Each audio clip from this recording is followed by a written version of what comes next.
అందరికీ welcome back to Jayan talks. ఈ రోజు మళ్ళీ మీ ముందుకు వచ్చేసాను. మంచి రెసిపీతో ముందుకు వచ్చాను. ఏం రెసిపీ అంటే స్వీట్ చేస్తున్నాను, గాజర్ స్వీట్ చేస్తున్నాను. దానికి కావాల్సిన ఐటమ్స్ ఏంటో, దానిలో ఏమేమి వేయాలో చూస్తారండి.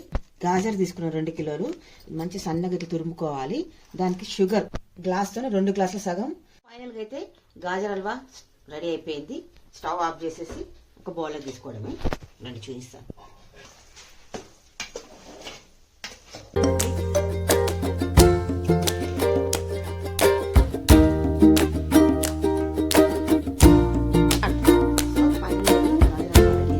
టేస్ట్ ఎలా ఉందో నేను తిని చూపిస్తాను. కాలుతుంది, వేడిగా ఉంది కదా.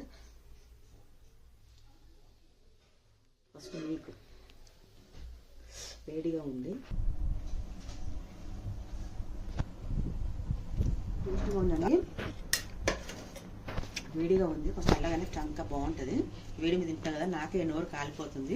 చాలా చాలా బాగుందండి. ఎంత టేస్ట్గా వచ్చిందో అంటే చాలా బాగుంది.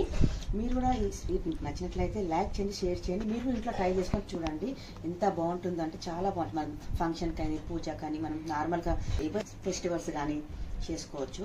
అందుకే ఈరోజు గాజర్ స్వీట్ చేశాను, గాజర్ హల్వా చేశాను. గైస్, మీకు ఫుల్ వీడియో కావాలంటే నేను డిస్క్రిప్షన్లో లింక్ పెడతాను, చూసి చెక్అవుట్ కండి guys. Thank you for watching this video. Like, share, subscribe to my YouTube channel. Bye bye.